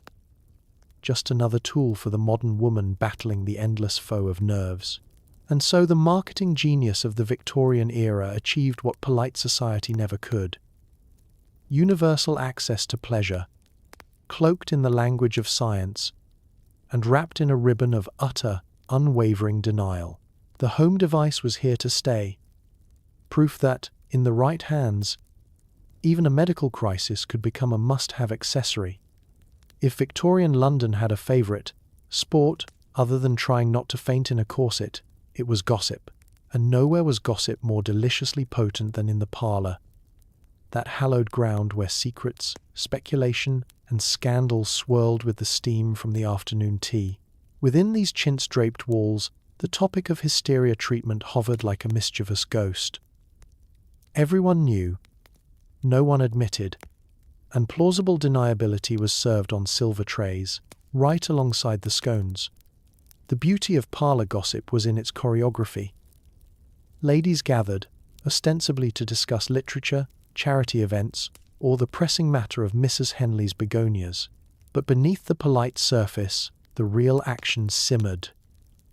With a strategic flick of a fan or a knowing glance over the rim of a teacup, one could communicate more than a medical textbook ever dared. It only took a casual remark. "Mrs. Atwater does look awfully radiant lately," to send a ripple of suppressed snickers around the room. Everyone had their own way of hinting without saying. "My doctor, Percival's practice seems busier than ever," might be met with a chorus of innocently raised eyebrows. Indeed, there's always a queue down the street. Such a comfort to know he's so dedicated to women's health. If someone pressed the issue, the subject could instantly pivot to the weather or the alarming shortage of quality marmalade, as if no one had ever heard of a medical device, let alone owned three. The unwritten rule was simple. As long as you didn't say it out loud, you could know absolutely everything. Parlour talk was a high-wire act, a daily test of how much you could imply without tripping over the line into outright confession. It was a social contract everyone honoured, especially because everyone benefited. For those who'd already visited the doctor or acquired a personal rejuvenator for the home, the game was one of subtle boasting. For those still awaiting their appointment, it was an exercise in nervous anticipation and meticulous note-taking. Occasionally, someone would push their luck. The resident troublemaker, there was always one, might murmur, "Well, my husband prefers I visit Dr. Percival at least once a week, just to keep my spirits up." Cue a wave of half-concealed smiles and a stifled cough from the vicar's wife. But the spell was never truly broken. Propriety demanded the game continue. The scandal lived in the unsaid, thriving in the space between what was obvious and what was politely ignored. Servants, of course, knew everything. The parlour door might be closed, but ears were always pressed to the keyhole. The cook passed notes to the scullery maid, who whispered to the laundress, who then casually mentioned to the grocer that Mrs. Bartlett's nerves are very improved these days. Thanks to Dr. Percival, news travelled through kitchens and cobblestone alleys faster than any telegram. If you ever doubted the power of domestic intelligence, just try hiding a new purchase from the housemaid. She'll know before you do. The ripple effect reached husbands, who might catch a stray comment or a giggle over supper, but rarely pressed the issue. In their own clubs, men might joke about women's mysteries, but never in a way that risked actual understanding. It was safer, and frankly more dignified, to leave such matters to the ladies, and so parlor gossip performed its essential function, keeping the community informed, amused, and forever dancing around the forbidden topic. Hysteria treatment remained the worst-kept secret in town, protected by tradition and a refusal to name things directly. It's said that nothing in Victorian England was ever truly private, only politely unspoken, and nowhere was this art of selective silence more perfectly displayed than in the parlour, where every cup of tea was steeped in innuendo, every compliment a coded signal, and every, "Oh, I'm feeling much better, thank you," was met with a chorus of silent, satisfied knowing, while the doctor's office was doing a brisk business in paroxysmal relief. Not every Victorian woman with a case of nerves found herself reclining on Dr. Percival's infamous oilcloth. Victorian medicine, after all, was a smorgasbord of wild improvisation, folk traditions, and outright guesswork. For every woman booking a medical appointment, there were 3 others attempting to solve their problems at home, usually with remedies that ranged from questionable to outright hilarious. Let's start with the classics: leeches and bleeding. For centuries, it was believed that all bodily problems, from headaches to heartbreak, could be solved by the strategic application of a slippery bloodsucker. Hysteria? Why not pop a leech just below the ear and hope for the best? Leeches, after all, were nature's multitaskers, good for everything, guaranteed to ruin your pillowcases, and always willing to lend a helping suck. If that didn't do the trick, a quick round of bloodletting with your local barber surgeon might. One shudders to think how many cases of nervous distress were actually just cases of being 2 pints short of a picnic. If bleeding didn't appeal, perhaps you'd try the herbal route. The Victorians were obsessed with teas, tinctures, and tonics, all brewed from a bewildering variety of roots, leaves, and suspicious powders. The pharmacy shelves were stocked with valerian for nerves, laudanum for sleep, and dandelion for whatever ailed you. Laudanum, a delightful blend of opium and alcohol, was the era's answer to, well, everything. Feeling tense? 2 teaspoons, and you'd forget you had a nervous system at all. The danger, of course, was waking up 3 days later with a vague recollection of having solved all your problems, but none of your laundry. Then there were the water cures, hydrotherapy for the ambitious. If you suffered from hysteria, some advised a series of cold plunges, brisk showers, or hours spent swaddled in wet sheets. The thinking was simple. If your body was shocked enough, your nerves might give up in protest. Hydrotherapy clinics offered rooms filled with tubs, spigots, and a staff determined to keep you damp at all costs. Women emerged looking refreshed, albeit slightly pruned, and reported feeling invigorated, which is Victorian for surprised to still be alive. Of course, not all remedies involved risk of hypothermia or narcotic stupor. Sometimes, the solution was simply to get out of the house. A brisk walk in the park, a ride in an open carriage, or an afternoon spent tending the roses were all thought to chase away nervous energy. There was something almost revolutionary about a woman striding through the city on her own, arms swinging, head high, her problems left somewhere among the pigeons and cabbages. Physical movement, laughter, and socializing were unofficial cures, often prescribed by mothers, sisters, or the family friend who read too many French novels. And then there were the more experimental approaches. Some women sought out mesmerists, who claimed to calm the nerves with little more than a stern gaze and some dramatic hand gestures. Others visited phrenologists, who promised to massage the hysteria right out of the right bump on your skull. Spiritualists, meanwhile, would gladly conduct a séance to communicate with your nerves directly, though success rates were mixed, especially if the spirits were otherwise engaged. For the truly desperate, there was always laughter. Satirical magazines and novels poked fun at the fashion for nervous complaints, and a good belly laugh among friends could be more effective than a week of wet sheet wrappings. If you could find humor in your predicament, you were halfway to being cured. In the end, every woman cobbled together her own prescription. A little leech here, a dash of laudanum there, a brisk walk, a cup of valerian tea, and, if all else failed, an appointment with Dr. Percival. The quest for relief was a grand Victorian adventure, with no shortage of bizarre stops along the way. If nothing else, at least the journey was never dull, and occasionally it was even a little bit fun. It's easy to picture Victorian doctors as confident, mustachioed masters of their domain, dispensing diagnoses, managing fainting fits, and ushering the anxious and afflicted through the fog of London. But behind the walnut desks and layers of professional detachment, many a Victorian physician nursed a secret sense of despair.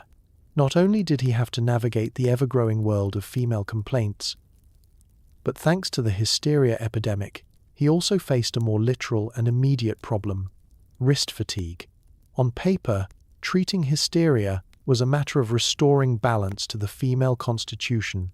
In practice, it meant hour upon hour of manual therapy, an activity so repetitive and exhausting that it soon became the bane of the busy practitioner. Medical journals, usually reserved for lofty debates about laudanum dosage or the merits of leech placement, began to fill with wry complaints about aching hands and numb fingers. If you wanted to spot the hysteria specialist at a medical conference, just look for the man rotating his wrists and wincing at the tea service. There was, of course, a professional pride to maintain. The Victorian doctor was not supposed to admit that any part of the body, least of all the wrist, could get tired from a day's work. But reality had other plans. Letters between colleagues included phrases like extraordinary muscular exertion, daily strain upon the practitioner, and, in one memorable case, the persistent terror of seeing one's own appointment book fill up with nervous ladies by the hour.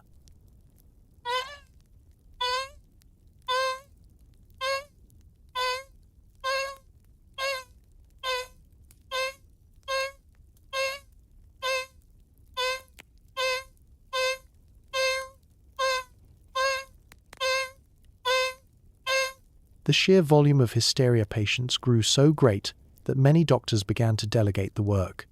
Some, in a move that would alarm modern HR departments, quietly assigned their wives or nurses to take over the task. Others sought mechanical relief, investing in the car, a latest vibratory devices, with all the hopeful enthusiasm of a man who's just bought a self-winding watch. Yet, even these marvels came with their own set of challenges, namely, making sure they didn't catch fire, seize up mid-procedure, or send the wrong message to the housemaid.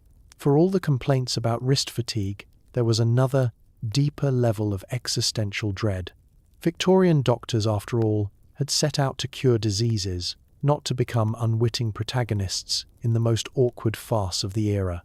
Instead of pursuing breakthroughs in surgery or chemistry, many found themselves mired in the endlessly awkward business of paroxysm induction, forever trapped between scientific progress and the demands of social denial. To admit what was really happening was to risk reputation, career, and perhaps an invitation to the next Royal Society dinner. Some doctors tried to bring a sense of order to the madness by codifying procedures, writing treatises on the proper method, and insisting that the treatment was entirely clinical. But even the most determined practitioner could not ignore the growing suspicion that perhaps, just perhaps, there were more to women's nerves than met the eye, and that all the wrist action in the world wasn't addressing the underlying problem. In the end, the Victorian doctor became an unlikely symbol of the age, well-intentioned, slightly bewildered, and doing his best to keep up with a world that was changing faster than his own appointment book. He carried on with a stiff upper lip, a sore lower wrist, and a fervent hope that one day, medical science would invent a better solution, ideally one that required less stamina and far less plausible deniability. And so, while Victorian women queued for their appointments, their doctors queued for wrist braces, new gadgets, and occasionally a quiet moment to question all their life choices. If you're hoping for a neat scientific explanation behind the Victorian hysteria craze, brace yourself for disappointment and maybe a fainting couch. The science of hysteria was a masterclass in guesswork, wishful thinking, and the enduring power of a well-groomed moustache. For every treatise, diagram, or earnest medical illustration, there was roughly the same amount of actual knowledge as you'd find in the average cup of laudanum. Victorian medicine was a curious blend of ancient superstition and the latest discoveries. For hysteria, doctors looked first to the Greeks, who believed the uterus could wander around the body like a bored house cat, causing chaos wherever it roamed.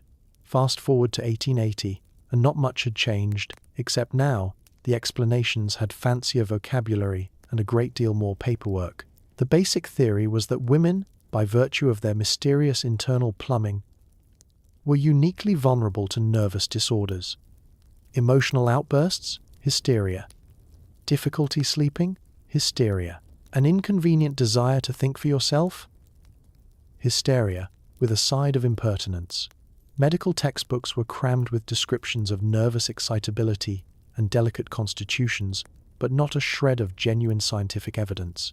No one could prove what hysteria was, but everyone agreed that something had to be done about it, preferably in the form of a well-billed office visit. Even the official symptoms list was a marvel of vagueness. Women could be diagnosed for anything from crying too much to laughing at the wrong time, or even just walking in circles. Doctors, desperate for solutions, prescribed everything from rest, cures, and cold baths to, inevitably, the infamous manual therapy. The more enthusiastic practitioners would wave around electrical diagrams and swear by the power of a mild shock, even if it left their patients with nothing but tingling toes and new material for parlor gossip. Victorian scientists prided themselves on experimentation, but the studies on hysteria were less rigorous inquiry and more polite guessing.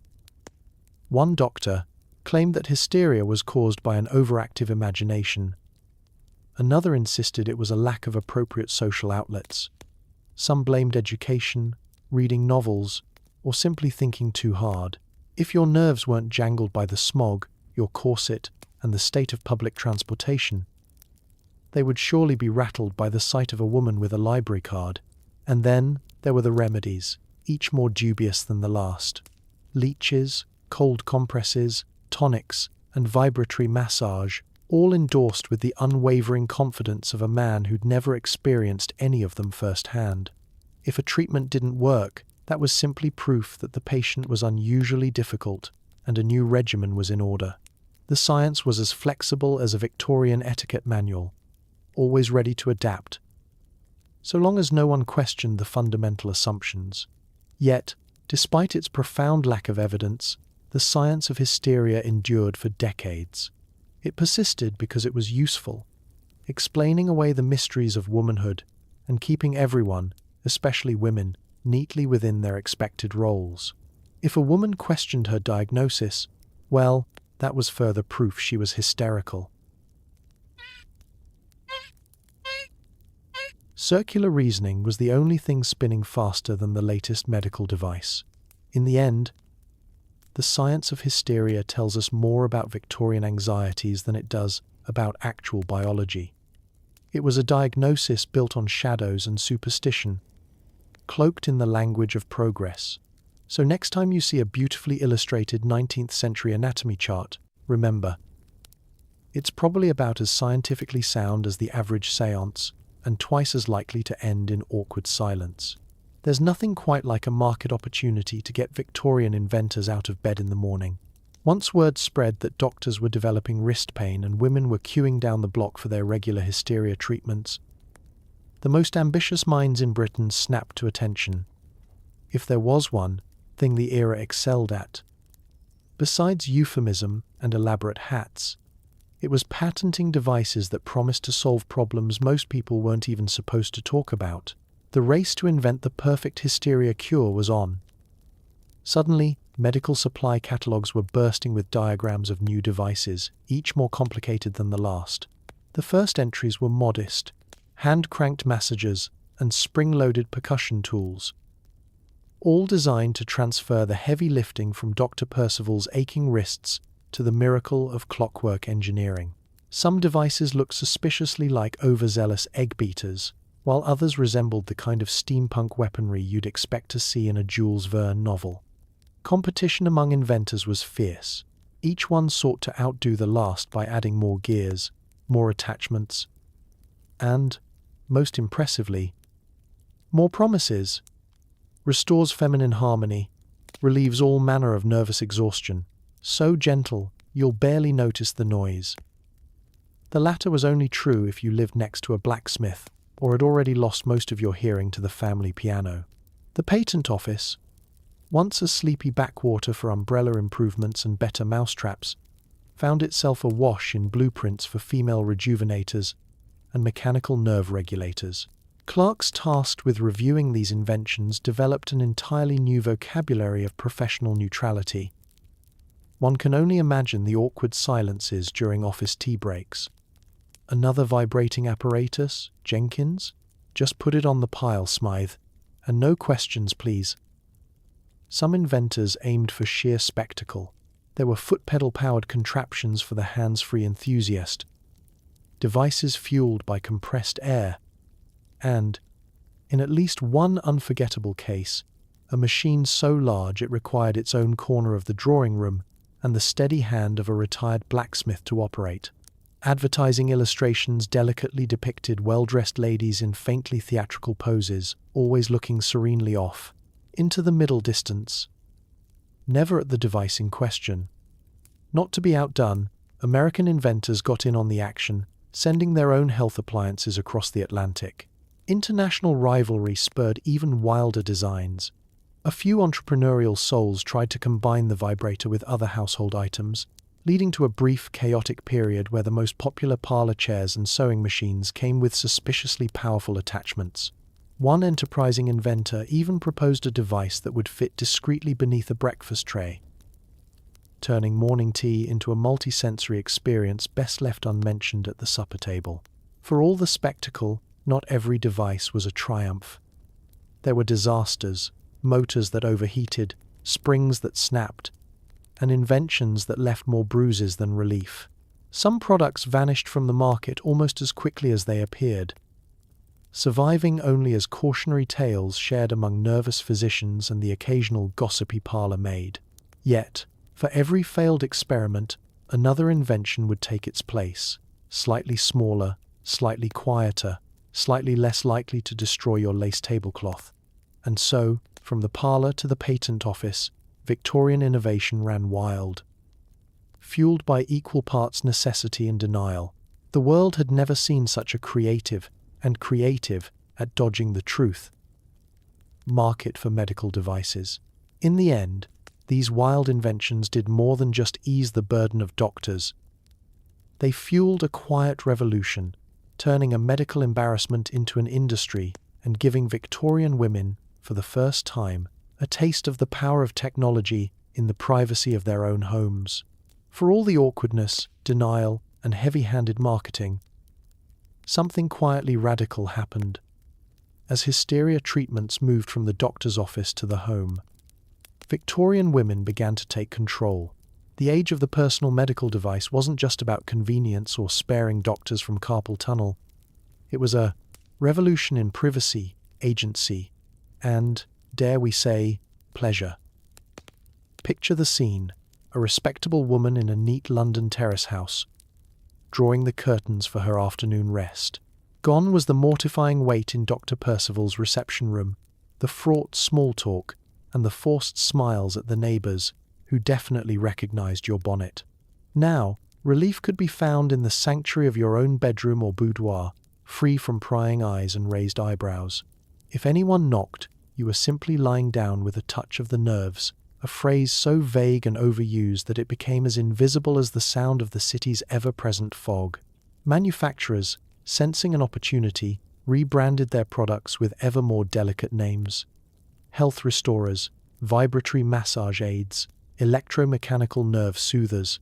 The velvet-lined boxes slipped discreetly into wardrobes and under beds, while instruction booklets were read, reread, and then hidden in the sewing basket. For once, women didn't need a prescription, a chaperone, or a doctor's approval to address their own needs. The home treatment revolution had begun, and with it, a subtle but seismic shift in power. Social rules still loomed, of course. Even in private, Victorian etiquette was a force to be reckoned with. No one would ever discuss their treatments directly, and the possibility of being discovered was enough to make anyone bolt upright at the sound of a maid's footstep. But within these boundaries, women found ways to share advice, tips, and the occasional borrowed device, always wrapped in an extra layer of discretion. Letters between sisters became cryptic missives about the marvelous improvement in my health and the device you recommended. What a blessing. Mothers slipped coded advice to daughters, and friends developed a sort of Morse code for discussing their latest remedies. It wasn't just about physical relief, though that was reason enough to keep the patent office busy. There was a deeper sense of autonomy at work. For many, the arrival of a home device was the first time they'd had control over a part of their own well-being. In a world where women's bodies were often discussed, diagnosed, and decided on by men, this was no small thing. The living room might still belong to the family, the street to the city, but the private retreat, the bedroom, was quietly, fiercely reclaimed. The change didn't go unnoticed. Servants exchanged meaningful glances and tidied certain nightstands with suspiciously gentle care. Husbands might wonder why their wives' spirits had lifted, or why their nervous attacks had become so regular and so brief. No one dared ask too many questions. The secret, such as it was, became an open one. In hindsight, the great home treatment revolution was a precursor to much more than just technological progress. It foreshadowed the long, slow journey toward greater independence and agency for women. A history not of headlines and declarations, but of 1,000 small victories behind closed doors. Each carefully hidden device, each quiet afternoon spent resting, was a step toward ownership of health, body, and time. So, the next time you see a velvet-lined box at an antique market, remember, inside might be the story of a Victorian woman who decided for once to write her own prescription. No doctor required. Just as the home treatment revolution was reaching its genteel velvet-lined peak, the 20th century arrived, dragging with it a wave of new ideas, and one Austrian man with a moustache so serious it could curdle cream. Enter Sigmund Freud, the thinker whose very name now conjures images of couches, cigars, and awkward silences. Freud didn't just upend the world of medicine, he also changed the fate of hysteria treatments forever, leaving doctors, inventors, and device makers blinking in the cold light of psychoanalysis. Freud looked at the Victorian diagnosis of hysteria and, with all the confidence of a man who had never worn a corset, declared, "It's not your uterus, it's your unconscious." Suddenly, all those lists of symptoms, all those patent applications, all those hours of paroxysm induction were swept away by a new narrative. The root of women's nervousness, sadness, and emotional outbursts was not a wandering womb but a tangled mass of repressed memories, forbidden desires, and unresolved father issues. This idea was both liberating and a little terrifying, especially if you'd just invested in the latest spring-loaded health restorer. Freud's new approach didn't involve cranks, clockwork, or wrist fatigue. Instead, it offered the talking cure, a revolutionary concept that involved lying on a couch and speaking freely about your childhood, dreams, and disappointments, while a very serious man took notes and refrained from making eye contact. Victorian doctors who had spent years perfecting their mechanical techniques found themselves outflanked by a generation of psychoanalysts with impressive beards and even more impressive vocabularies. Almost overnight, hysteria as a medical diagnosis fell out of fashion. No longer would fainting spells, mysterious giggles, or even a passionate dislike for boiled mutton earn you a prescription for paroxysmal relief. Instead, women were invited to discuss their feelings, examine their motives, and, if necessary, confront the fact that they simply lived in a world that didn't want them to have too much fun. Freud's theories filtered through salons, universities, and eventually the pages of women's magazines, until even the most determined doctor had to accept that the game had changed. Device manufacturers weren't happy, of course. Suddenly, muscle relaxers and nerve regulators were out. Introspection and dream analysis were in. The velvet-lined box industry took a blow, and there were some truly tragic moments as dusty rejuvenators were quietly retired to attics and sewing baskets. Husbands were, as always, slightly behind the times, still cheerfully oblivious and blaming their wives' improved moods on the weather, the garden, or just a good night's sleep. Yet, the end of hysteria as a clinical condition marked something greater than a change in shopping habits. For the first time, society acknowledged that women's emotions, anxieties, and even desires might have roots deeper than mysterious humors and mischievous organs. There was, at last, the faint glimmer of a world where women could be understood as people with inner lives. Complicated, fascinating, and sometimes gloriously resistant to diagnosis. And so, hysteria's reign fizzled, leaving behind only the echo of clockwork, the faint scent of camphor, and 1,000 velvet boxes hidden beneath 1,000 beds. Freud, for all his odd ideas and controversial legacy, had sounded the bell for a new era, one in which the conversation would shift from the doctor's hands to the patient's mind. And for those who missed the old ways, well, let's just say, antique dealers have never lacked for strange and mysterious contraptions from the golden age of nervous complaints. If you'd attended a girls' school in Victorian England, your education would have covered many things. French verbs, the art of polite conversation, how to embroider a very small bird onto a very large handkerchief. What you would not have learned, under any circumstances, was anything remotely useful about your own body. The official curriculum was a triumph of evasion, designed to produce accomplished ladies who could waltz, curtsy, and faint decorously on command, but not, heaven forbid, know what their organs actually did. Science lessons for girls were rare and vague.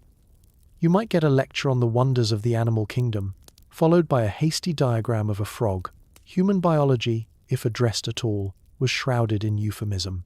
The most daring textbook might reference the female constitution, a phrase so impenetrable it could mean anything. From the heart to a passing mood, reproductive anatomy was out of bounds, reserved for whispered warnings from mothers, cryptic comments from older sisters, or the helpful pamphlet that explained absolutely nothing except that you should always keep your ankles covered. Sex education as we know it simply did not exist. Instead, young women were expected to navigate a bewildering world of hints, half-truths, and the occasional cautionary tale about what happened to girls who read too many French novels or stood near the wrong kind of statue. If you had questions, you were encouraged to suppress them. If you didn't, the general hope was that you'd eventually forget. Actual information arrived only after marriage, and sometimes not even then. The consequences were predictably comic and occasionally tragic. Brides entered their wedding nights with a sense of vague foreboding, armed with a trousseau of linen, a box of lavender sachets, and not a single practical fact. Many a Victorian woman described her first real knowledge of how things worked as a cross between a surprise party and a minor medical emergency. If you were lucky, you had a well-informed friend to explain things over tea. If not, you made do with alarming guesses and the ever-popular method of waiting to see what happens. Mothers, when pressed, sometimes resorted to elaborate metaphors. Darling, when a man and a woman love each other very much, the stork brings a baby, and you must always be sure to drink your tonic, and never, ever, sit on cold stone. This was generally considered sufficient, if not especially enlightening. Questions beyond this point risked attracting the dread accusation of impropriety, a fate worse than ignorance. Meanwhile, the boys' schools fared little better. Their own lessons were just as light on facts, though they did cover the essential topics of cricket, Latin, and why one should avoid certain neighbourhoods after dark. Actual biology, and certainly anything involving women, was best left to the professionals, or ignored until it became impossible to do so. The real curriculum, the one every woman learned, sooner or later, was the unwritten code passed down in whispers and sideways glances. It involved decoding advertisements, interpreting the meaning behind a neighbour's new purchase, and understanding the secret language of nervous ailments. Sometimes it meant exchanging tips on operating household devices, other times just knowing when to nod, smile, and change the subject. So if you find yourself wishing you'd learned more in school, take heart. Your Victorian ancestors felt the same way. Their education was a masterpiece of polite avoidance, a syllabus written in ellipses and finished in the margins. The most important lessons, the ones about agency, pleasure, and self-care, were never taught in any classroom. But somehow, the smartest women learned them anyway. Beneath the surface of polite society, behind the layers of petticoats and protocol, a hidden world of honest confession flourished.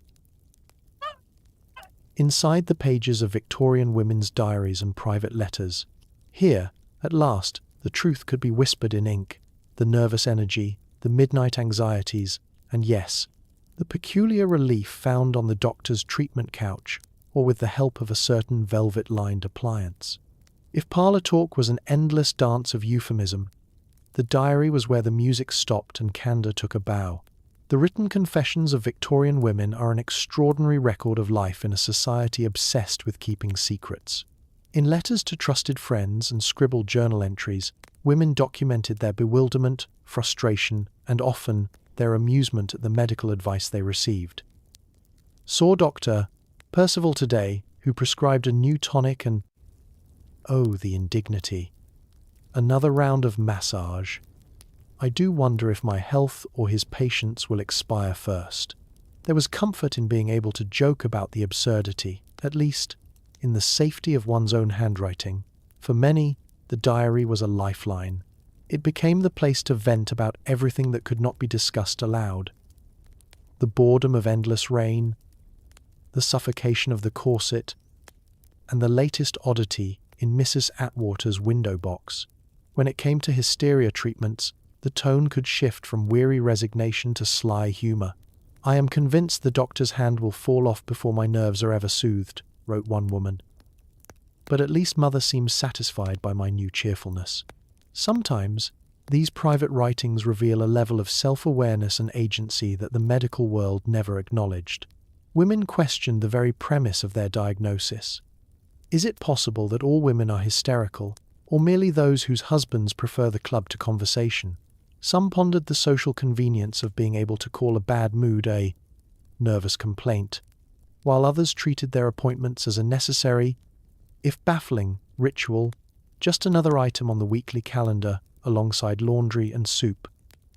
There were confessions, too, about the odd empowerment found in navigating the system. If nothing else, I have learned to book my appointments for Tuesday, when Mrs. Dalloway is least likely to be in the waiting room. Some even described moments of genuine relief, both physical and psychological, that made all the awkwardness worthwhile. The diaries became a quiet record of women discovering, little by little, the right to their own experiences, even if those experiences had to remain shrouded in secrecy. Letters between close friends, often burned after reading, could be more candid still.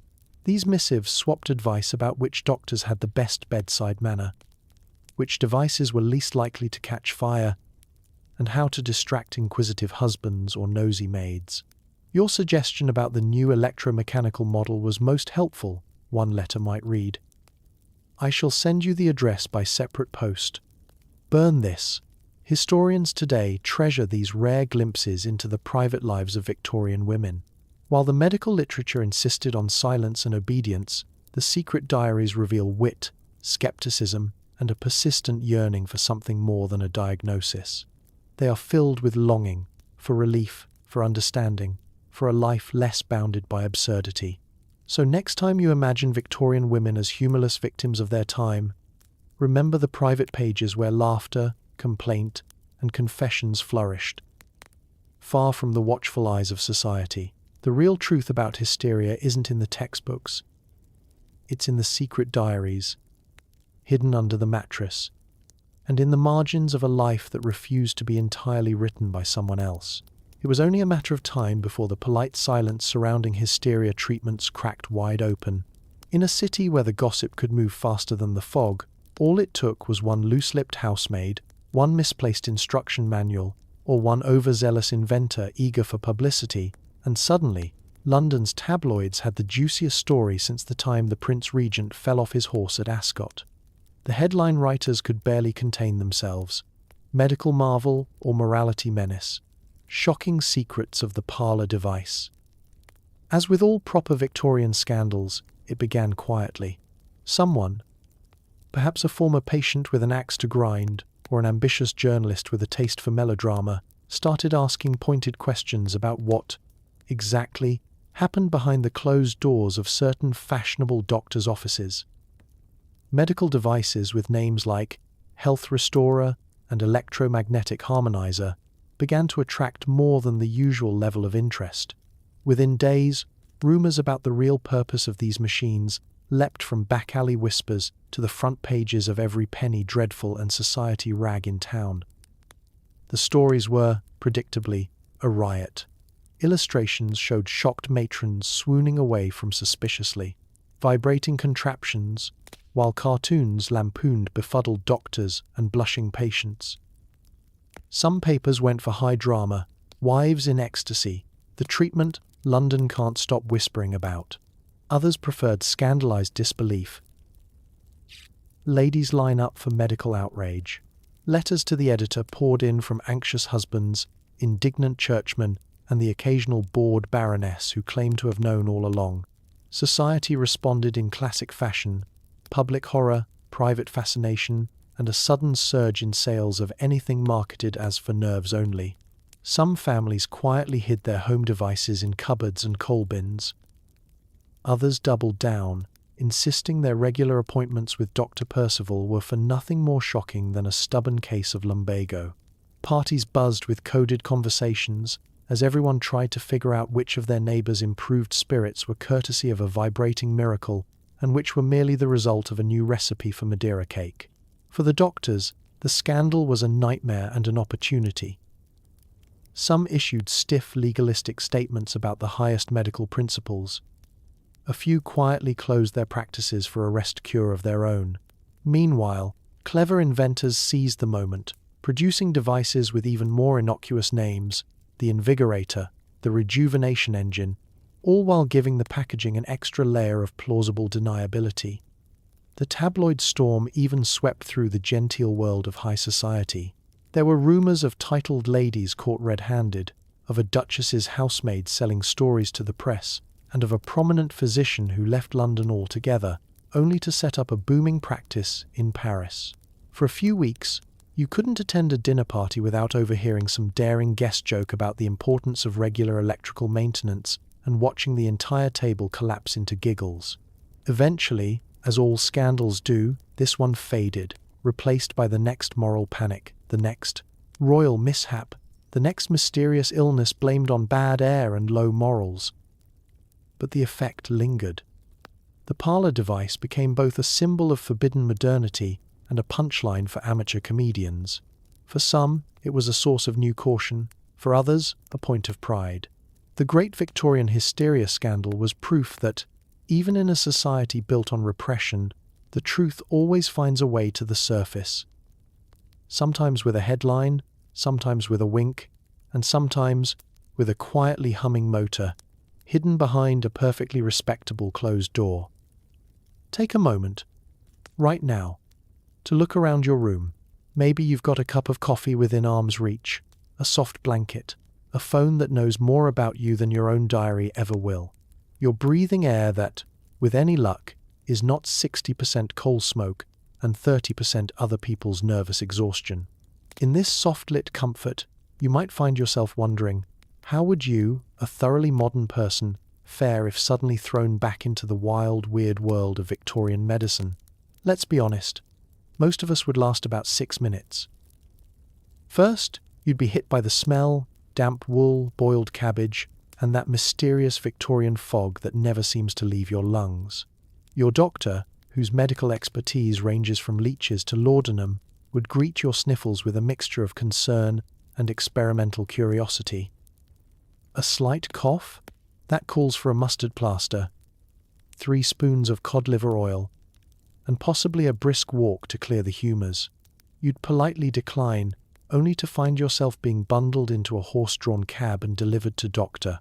Percival for a consultation that, no matter what your complaint, ends in the recommendation of paroxysmal relief. Would you handle the infamous waiting room, the silent glances, the coded conversation about nerves, and the fact that you're surrounded by women pretending to read pamphlets that might as well be blank? Could you endure the corset, the oilcloth treatment table, and the omnipresent threat of being prescribed a leech for your Instagram addiction?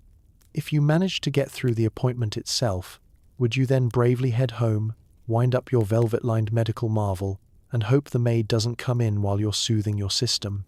Or would you, like many Victorians, simply pour yourself another cup of weak tea, stare into the middle distance, and wonder if perhaps you've been misdiagnosed with congestion of the liver when you really just need a nap? Modern life isn't always perfect. Your inbox can fill up faster than a Victorian parlor after a scandal, but it's hard not to appreciate how much easier things have become. Today, your medical devices are designed for privacy. Your health advice is only a Google search away, and nobody expects you to sit quietly while a stranger prescribes you a nerve tonic made mostly of alcohol and hope. And yet, there's something strangely admirable about our Victorian ancestors. They endured a daily onslaught of discomforts and indignities, icy bedrooms, cryptic diagnoses, and more euphemisms than a polite society dinner. They kept straight faces in the waiting room, learned to interpret every sideways glance, and somehow managed to keep secrets while living 10 feet from their in-laws. The tools were clunky, the science questionable, and the cures a roll of the dice. But still, they persevered, sometimes with a sense of humor, sometimes with a faintly vibrating box hidden under the bed. So, would you survive Victorian medicine? Technically, yes, if you could laugh at the absurdity, nod along to the coded language, and keep your sense of curiosity alive even when faced with a prescription for gentle vibration. Most of all, you'd need the stubborn hope that things could, eventually, get better. Tonight, as you curl up in your own world of comfort and clean sheets, send a little gratitude back through time. After all, you're the beneficiary of generations who endured questionable science, survived relentless small talk, and always found a way to keep their secrets and their dignity mostly intact. As the long night of Victorian medicine finally drew to a close, humanity collectively sighed. Perhaps for the first time, with fully expanded lungs. The age of leeches, laudanum, and the politely humming health restorer was over. For all its velvet, brass, and relentless euphemism, the medical orgy of the 19th century had finally given way to modernity. And if anyone knew how to be grateful for progress, it was those who had survived a treatment with Dr. Percival. Let's take stock for a moment. Indoor plumbing is not just a luxury, but a human right. Your waiting room is now a digital queue that lets you scroll cat memes instead of nodding awkwardly at Mrs. Atwater. If your nerves are frayed, you don't have to fake a faint or endure a brisk walk through a rainstorm. You can, with a few taps, schedule an actual therapy session, order food, or find a soothing playlist without once resorting to a velvet-lined box and plausible deniability. Modern medicine, for all its flaws and insurance forms, rarely recommends a device that could double as a bread maker or set your petticoat on fire. Your doctor will listen, make eye contact, and, in the very worst case, suggest yoga instead of a mechanical paroxysm. You can get a prescription for actual medicine, one that's been tested, peer-reviewed, and will not require you to feign ignorance at family gatherings. Most importantly, you can talk about your health. You can ask questions. You can expect honest answers, no matter how embarrassing, complicated, or surprisingly modern your problem may be. And let's be clear, as much as we poke fun at the Victorians, their awkward journey did serve a purpose. It forced society to confront the reality of women's bodies, health, and pleasure, even if it had to do so with 1,000 layers of metaphor and denial. The parade of nervous ailments and muscle relaxers was ridiculous, yes, but it marked the start of conversations that would echo for generations. Every time a Victorian housemaid gossiped about the latest miracle device, she paved the way, awkwardly and anonymously, for a future where women could speak up for themselves and about themselves. Still, let's not get too nostalgic. It's easy to romanticize the era of candlelight and carriages until you remember the reality. Soot on every surface, fainting from tight corsets, and the constant risk that your next treatment would involve being both mortified and electrocuted. Every advance in science, every improvement in social norms, is a little gift from the past. A whispered promise that things really can change, even if it takes 100 years, a few scandals, and several patent offices full of ticking brass monstrosities. So tonight, as you slip under clean covers and dim your electric lamp, give a silent nod to science. Be grateful for doctors who ask more than, "How are your nerves?" And for medicines that don't involve animal magnetism, marital awkwardness, or a trip to the blacksmith. History is often strange, sometimes hilarious, and frequently horrifying, but its true legacy is survival and the quiet hope that tomorrow the world will make just a little more sense. And if you're ever tempted to wish for the good old days, just remember, the best invention of the Victorian era might be the one we left behind. Sleep well and dream of progress. You emerge from Dr. Percival's consulting room with your hat slightly askew, cheeks flushed, and an indefinable lightness in your step. The experience was, officially, for your nerves. But you can't help feeling as if you've been let in on a secret that's both scandalous and oddly refreshing. This is the legendary post-treatment glow, the Victorian equivalent of walking out of a modern-day spa, except the treatments are less cucumber water, more plausible, deniability. In an age when actual self-care was unheard of, when bubble baths were suspicious and taking a nap was an act of radical defiance, Victorian women seized what little rejuvenation they could get. The relief after a medical paroxysm wasn't just physical, it was emotional, social, and, perhaps most importantly, subversive. After weeks of obeying etiquette, repressing complaints, and squeezing into a corset designed by someone with a grudge against ribs, you finally found a way to feel good, and no one can stop you. But the real magic of the post-treatment glow wasn't the glow itself, it was what you did with it. Victorian society required a constant performance of composure. If you felt lighter, calmer, or even, heaven forbid, joyful, you had to express it only in the most coded ways.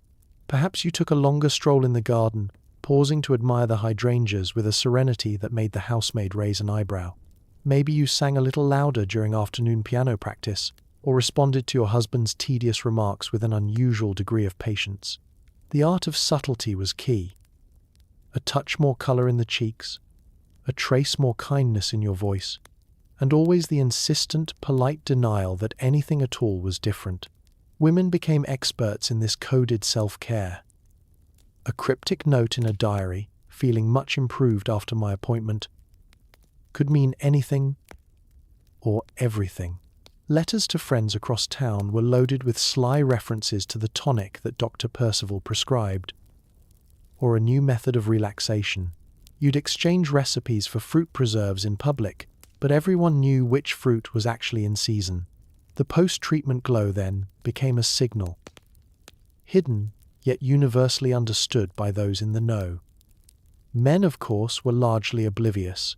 Husbands would return home to find their wives in suspiciously good spirits, and reassured by a warm meal and pleasant conversation, would chalk it up to the restorative powers of roast mutton, or perhaps the weather.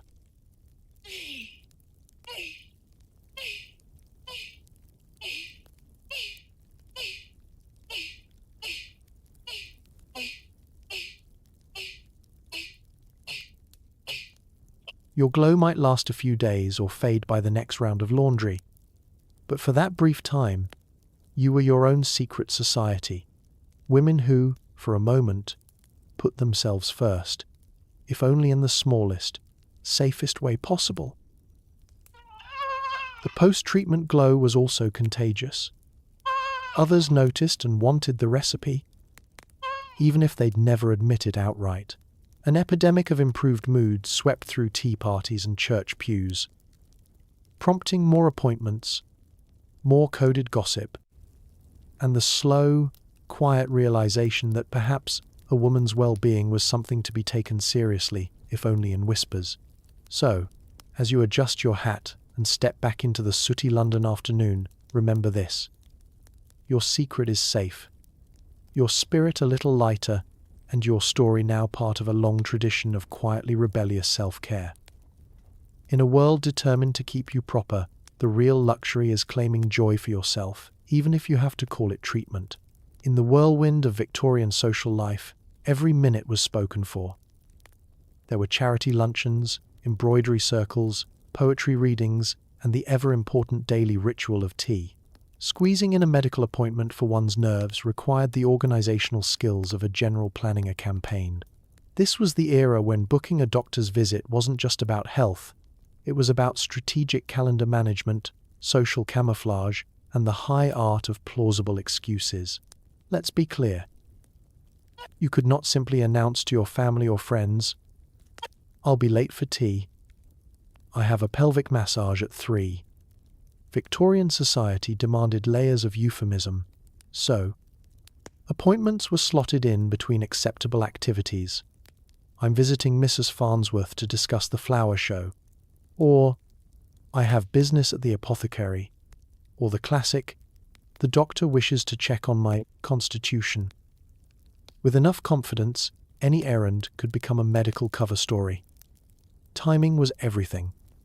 An early appointment risked running into Mrs. Griggs, who arrived promptly at 9 and was known for her indiscreet tongue. A midday slot meant missing luncheon, which could be suspicious, and the post-luncheon hour clashed with embroidery society.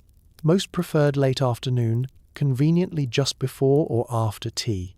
This allowed for a seamless re-entry into the social whirl, with flushed cheeks and improved spirits chalked up to the invigorating walk, or the delight of Mrs. Atwater's lemon scones.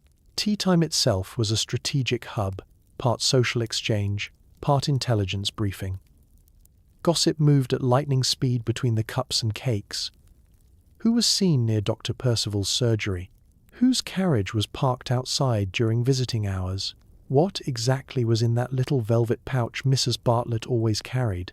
Everyone was an amateur detective, parsing invitations and absences for coded meaning.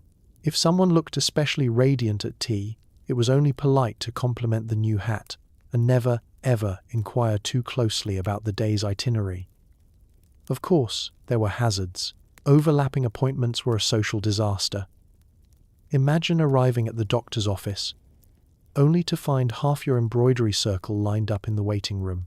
In such cases, women became masters of improvisation, suddenly deciding they had the wrong day, feigning a lost handkerchief, or inventing a sick relative to explain their hasty exit.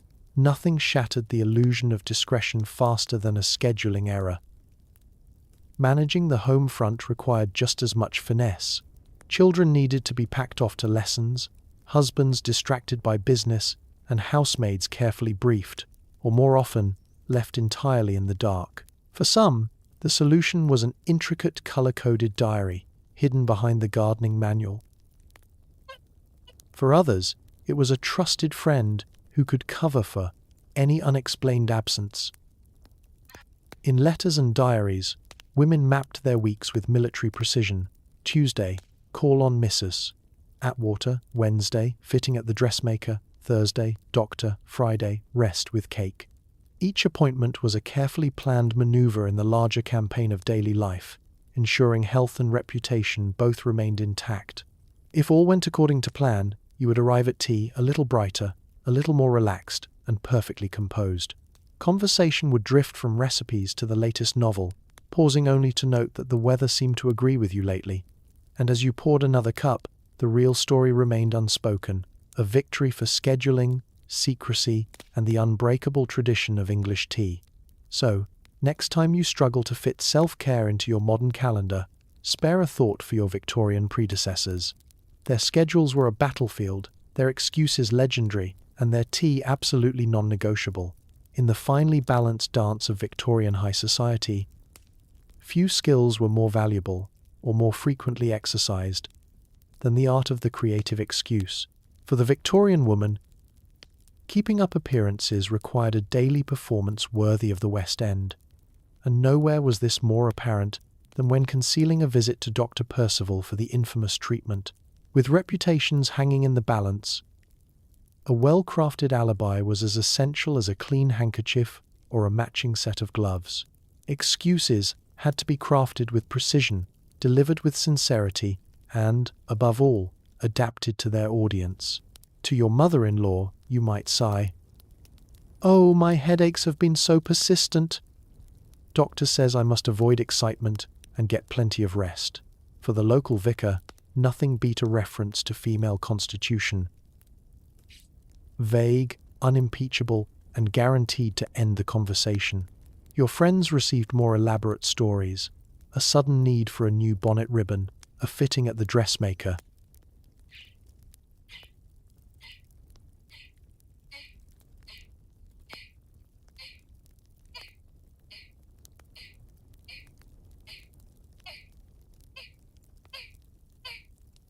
Apothecary. The more details, the better, as long as you didn't overplay your hand. No one wanted to be the subject of next week's tea table speculation. Timing was everything. Your absence from the garden party could be explained by a last-minute invitation to help arrange flowers at the charity fete. If you missed a luncheon, it was surely due to the dreadful weather or an urgent letter from a distant cousin. But the gold standard of excuses was the dental appointment, universally dreaded, rarely questioned, and conveniently vague about the real nature of the procedure. After all, who would press for details about an aching molar? Some women elevated the art to near-legendary status. Mrs. Atwater, for instance, was a master of layered excuses. She would claim to have a headache, then add that she was on her way to the stationer's to collect her new monogrammed note cards. But only after she stopped by the fishmonger to pick up the freshest cod for supper. By the time she'd finished, any nosy inquirer would be so exhausted by her itinerary that they'd forget what they'd asked in the first place. The stakes were high. In a society where rumours could circle the neighbourhood faster than the milkman, being caught out in a lie was a fate worse than a week's worth of cold compresses. Thus, every excuse was supported by tangible evidence. A fresh parcel from the haberdasher, a polite note from the dentist, even the faintest whiff of lavender water left in your wake. Friends covered for one another, offering to corroborate stories or swap errands as needed. The solidarity of women, when properly organized, was a force to be reckoned with. Yet, in all this subterfuge, there was often a twinkle of amusement, a secret joke shared by those in the know. Women prided themselves on their ability to weave a convincing tale. A particularly clever alibi could be discussed in code at tea, its effectiveness measured by the number of raised eyebrows or suppressed giggles. It inspired. Beneath the surface, the endless cycle of excuses was about much more than protecting reputations. It was about carving out a little freedom in a world that constantly pressed in. A small act of self-determination wrapped in silk and good manners. The daily lie became a way to claim space for oneself, if only for an hour. So next time you consider feigning a dentist appointment to escape an awkward meeting, remember, you're part of a long, proud tradition. The anatomy of a lie is as old as high society itself. And in Victorian London, it was not just an art, it was a survival skill. If you ever wanted a case study in selective awareness, look no further than the average Victorian husband. While their wives juggled corsets, calendars, and covert medical devices, the menfolk floated serenely above it all, secure in the conviction that everything at home was exactly as it should be. For these gentlemen, ignorance wasn't just bliss, it was practically a requirement for marital harmony. Husbands, after all, had their own spheres to worry about. The city, the club, the increasingly complicated business of growing an acceptable moustache. Domestic affairs were best left to the women.